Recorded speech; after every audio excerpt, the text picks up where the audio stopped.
সব সময় নিজেকে পজিটিভ রাখার চেষ্টা করতে হবে। এই জীবনে যা কিছু ঘটে না কেন, যত ধরনের সমস্যা আপনার জীবনে আসুক না কেন, সব সময় নিজেকে শক্ত রাখার চেষ্টা করতে হবে। কোনোভাবেই নিজেকে দুর্বল ভাববেন না। পরিস্থিতি যতই কঠিন হোক না কেন, পরিস্থিতি যতই মুশকিল হয় না কেন, এই পরিস্থিতির সাথে বেঁচে থাকার চেষ্টা করতে হবে। ফাইটার হতে হবে।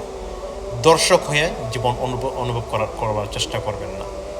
এই জীবনে দর্শকের কোনো স্থান নেই।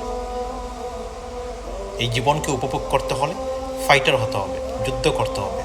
সময়ের সাথে, পরিস্থিতির সাথে বিভিন্ন ধরনের ঘটনা ঘটতে পারে আপনার জীবনে, কিন্তু নিজেকে শক্ত রাখার চেষ্টা করতে হবে। শক্ত হাতে এই খারাপ সময়ের প্রতিবাদ জানাতে হবে।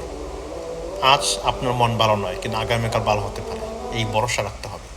আজ আপনার খারাপ দিন যাচ্ছে, আগামীকাল ভালো দিন যাবে, এটাই স্বাভাবিক।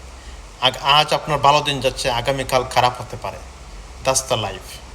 তাই হতাশ হওয়ার কোনো প্রয়োজন নেই। সত্যের পথে সবসময় সুখে থাকার চেষ্টা করবেন। যে কোনো পরিস্থিতিকে নিজেকে পজিটিভ রাখার চেষ্টা করতে হবে, কারণ আপনার জীবন আপনাকেই হ্যান্ডেল করতে হবে। অন্য কেউ আসবে না আপনাকে স্মাইল করার জন্য, অন্য কেউ আসবে না আপনার জীবন সেট আপ করার জন্য। আপনার লাইফ আপনাকে সেট আপ করতে হবে বিভিন্ন অ্যাঙ্গেলে। যে জায়গায় অভিজ্ঞ, সেই জায়গা থেকে চেষ্টা করুন নিজের লাইফকে সাজানোর জন্য। সবই যে একই বিষয়ে অভিজ্ঞ থাকবে এমন কোনো কথা না। নিজের স্থান থেকে চিন্তা করে দেখতে হবে কোন জায়গায় আপনি অভিজ্ঞ, কোন জায়গায় আপনি এক্সপার্ট। আপনি যে জায়গায় এক্সপার্ট, ওই জায়গাকে আপনি উপরে তোলার চেষ্টা করুন। নিজের প্রতিভাকে প্রাধান্য দিন, নিজের জীবনকে প্রাধান্য দিন। অন্যের কথা সমালোচনা না করে, অন্য কিছু নিয়ে আলোচনা না করে নিজের লাইফকে প্রাধান্য দিতে হবে।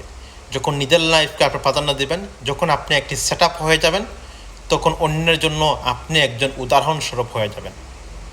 আল্লাহ সুবহানাহু ওয়া তাআলা আপনাকে আমাদের প্রত্যেককে তৌফিক দান করুন। আমিন।